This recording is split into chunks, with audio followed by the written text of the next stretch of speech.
What's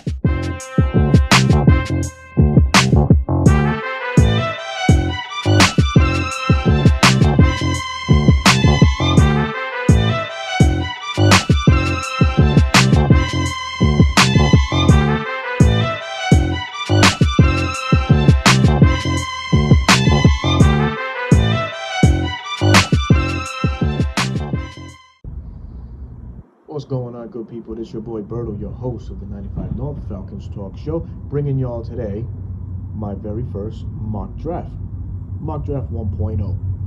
And folks, after the exciting news today of our Atlanta Falcons acquiring former first-round pick Jeff Okudah of the Detroit Lions, or formerly of the Detroit Lions, has the Falcons in a very interesting position at spot number 8.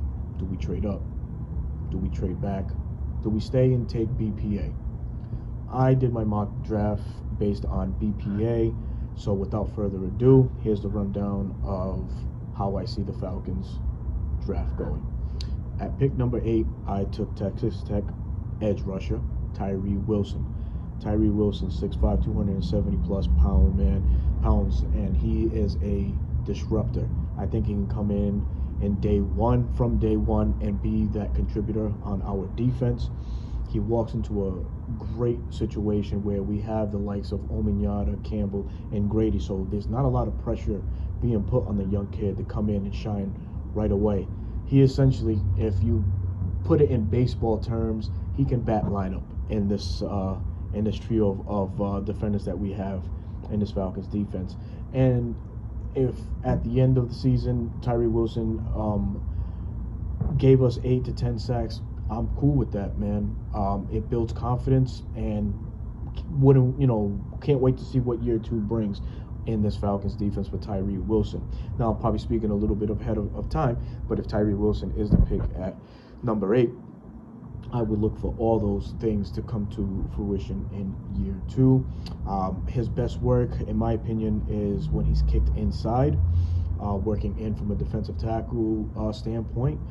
He's elusive and athletic enough that he can give centers and guards a fit, depending on how Brian Nielsen wants to deploy him.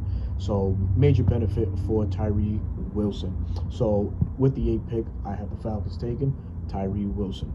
Let's go to pick number 2, O'Cyrus Torrence out of Florida. This kid is plug and play day one. Massive build, 6'5", 300 plus pounds.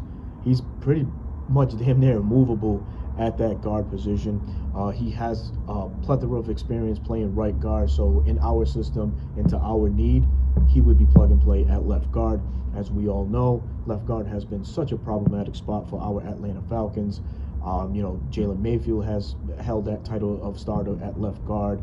Last year, Elijah Wilkinson did, which Elijah Wilkinson did bring some stability to the position, but then he unfortunately went down due to injuries, and in this offseason he signed with I believe the Arizona Cardinals, leaving right now Matt Hennessy and Jalen Mayfield as the would-be starters at that left guard position, and that just there doesn't sit right. Bring in a guy like O'Cyrus Torrence, who I think could take the position from day one, would give us an pretty damn near elite offensive line if you look at it. So O'Cyrus Torrence would be the pick for me at pick number 2. 3rd round, pick number 3. Much talked about young man Jonathan Mingo out of Ole Miss, definitely skyrocketing up draft boards, and you can definitely see why, man. 6'2", big frame, big body, wide receiver, an excellent blocker on the outside. This is a guy that can come in, and as we all know, we signed Mac Hollins, but Mac Hollins won't be here past 1 year, as he signed a 1-year deal. Mingo can definitely work his way in to the starting rotation as early as mid-year or by year's end, or if he just takes the role as a slot receiver at the moment, then he can work his way to the outside in year number 2. But in an 11 personnel, which we don't run a lot of, Jonathan Mingo can play as a slot receiver. He runs crisp routes, well placed and timed routes. He has a knack for making contested catches. He uses his body control very, very well. Has excellent footwork. The only knock on him is his lack of separation. But in this offense, I think all the little details that he does well would make him, fit from day one. So Jonathan Mingo, round 3, that's my guy. I'm going with him. Round number 4, Tulane running back Tajay Spears.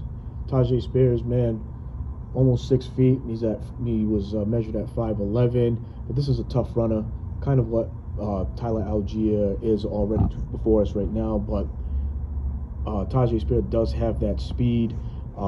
Definitely can come in and spell Tyler Algier in certain situations, and it's always good to have a healthy rotation of running backs, as we saw last year when CP went out. Tyler Algier came in. Then we seen the emergence of Caleb Huntley, and truth be told, taking a running back this early in the draft could also help the longevity of CP. So Tajay Spears in round number 4, I would look for the Atlanta Falcons to definitely try and pick him up there. Moving on. I double dipped at the wide receiver position, so I went with Nathaniel Tank Dell. Tank Dell at the Senior Bowl was damn near uncoverable. Very shifty wide receiver. He was the top target for the Cougars in 2022. He caught 109 passes for 1,398 yards, almost 1,400 yards. He averaged 12.8 yards per catch and 17 touchdowns. And he can also add in the punt return. He had 9 for 153 yards. 9 catches for 153 yards on punt returns. Reason why I double dipped at the wide receiver position. It's mainly due because of youth. An injection of youth can be had at that position. Matt Collins is 29 years of age. Once he's gone, you can put Mingo on the outside. So now you have a number 1 in Drake London, a number 2 in Jonathan Mingo, and Tank Dell as that third receiver, kind of in that OZ role, so to say. But a much more polished receiver, much more of a game breaker. So in years to come, Falcons offense could be, top flight, one of the better offenses in the league, and I think Tank Dell can definitely help in that department. Moving forward in round 6, Yasir Abdullah out of Louisville. This kid's a sleeper, man. This kid reminds me so much of Foye Oluokun. And not just because it's already later in the rounds and stuff like that, man. It's just his athletic ability. He was very productive in Louisville. Abdullah led the team with 14 and a half tackles for loss, 9.5 sacks, and he was tied for 3rd nationally with 4 forced fumbles in 2022, garnering first-team All-ACC recognition. Also posting 63 tackles, 2 interceptions, and 4 pass breakups in 13 starts. Kid ran a 4.47 at the combine. The kid's a thumper. I think Atlanta could definitely,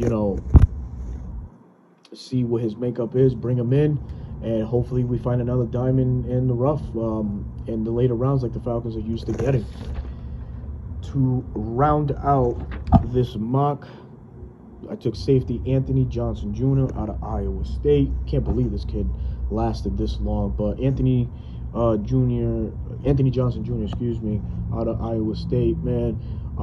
Cornerback turned safety. He's very physical. He hits anything that's in front of him, man. When you put him close to the box, that's where he does his best work.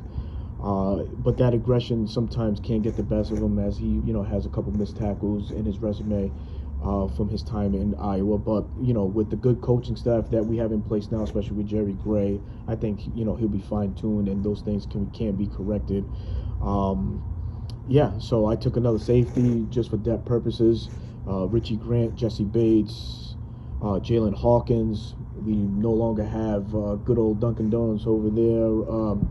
Eric Harris. So Anthony Johnson Jr. can fit that bill and fit that role, and do some work in the special teams department. Carve his way into the starting lineup if Richie Grant ends up slipping up. But Anthony Johnson is a good prospect, and I think the Falcons should definitely give him a chance to give him a shot, bringing him in and seeing what more he can add as far as value. And that wraps up Mock Point 10 on the 95 North Falcons Talk Show. Folks, if this is your first time to the channel, please hit that subscribe button. If you haven't been subscribed to the channel, please also hit that subscribe button. I'm trying to grow this channel as much as I could, or as much as I can, and with your help, I can achieve that goal of 1K. So please hit that like button, please hit that subscribe button. It's your boy 95 North. I'll catch y'all on the flip side. Peace.